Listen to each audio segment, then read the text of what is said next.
Halo, sahabat Kopi Manis Koptari. Jumpa lagi kita dalam A Few Minutes Talks About God bersama saya, Suster Maria Seba, SFIC. Marilah sebelum kita masuk ke dalam renungan Minggu Advent ketiga, kita akan mendengarkan bacaan Injil dari Injil Matius bab 11 ayat 2 sampai dengan 11. Yesus dan Yohanes Pembaptis. Di dalam penjara, Yohanes mendengar tentang pekerjaan Kristus, lalu menyuruh murid-muridnya bertanya kepadanya, "Engkaukah yang akan datang itu, atau haruskah kami menantikan orang lain?"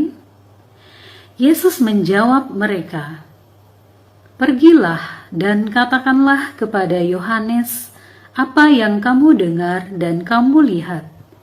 Orang buta melihat, orang lumpuh berjalan, orang kusta menjadi tahir, orang tuli mendengar, orang mati dibangkitkan, dan kepada orang miskin diberitakan kabar baik.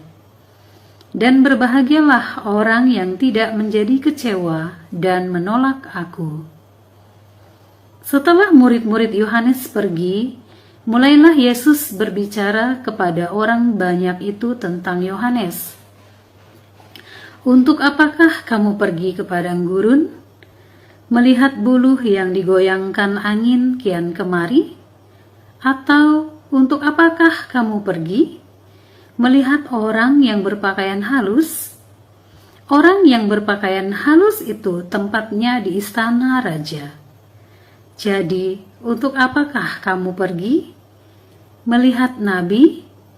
Benar, dan aku berkata kepadamu, bahkan lebih daripada nabi. Karena tentang dia ada tertulis, 'Lihatlah, aku menyuruh utusanku mendahului engkau. Ia akan mempersiapkan jalanmu di hadapanmu.' Aku berkata kepadamu, sesungguhnya di antara mereka yang dilahirkan oleh perempuan, tidak pernah tampil seorang yang lebih besar daripada Yohanes Pembaptis.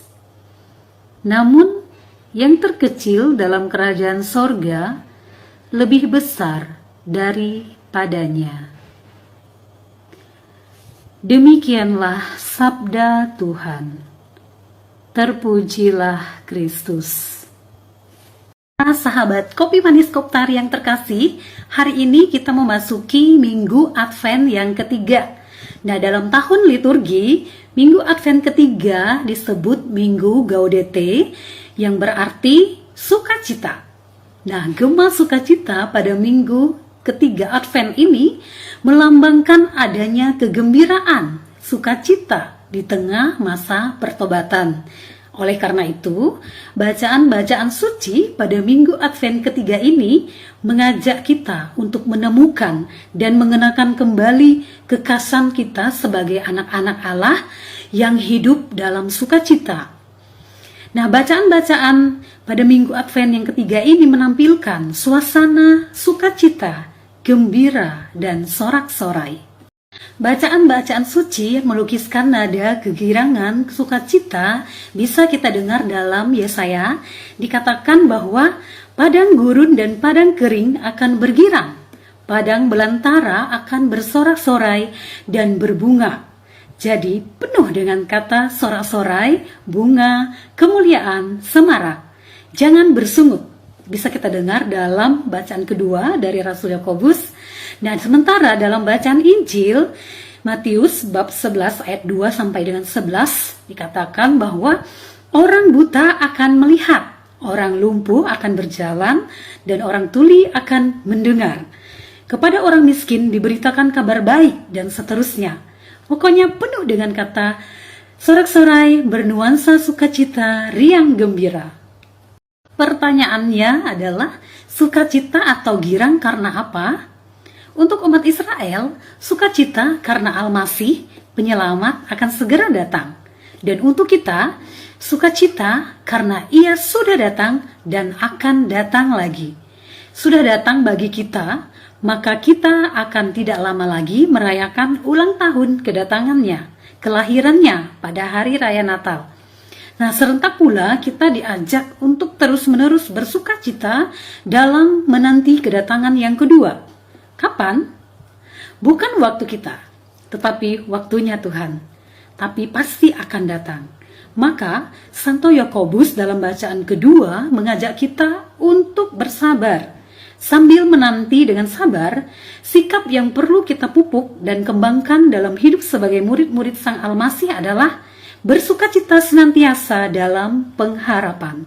Sahabat Kopi Manis yang terkasih, dalam suatu kesempatan, Paus Fransiskus pernah mengungkapkan bahwa ciri khas masa Advent adalah ajakan untuk bersukacita.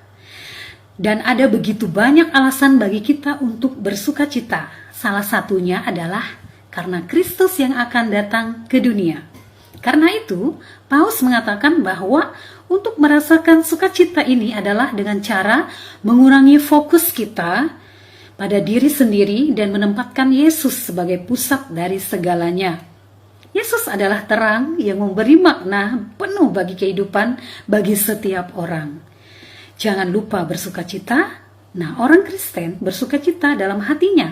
Bahkan dalam masa pencobaan pun orang Kristen bersukacita karena dia dekat dengan Yesus, Sang Pemberi sukacita sejati.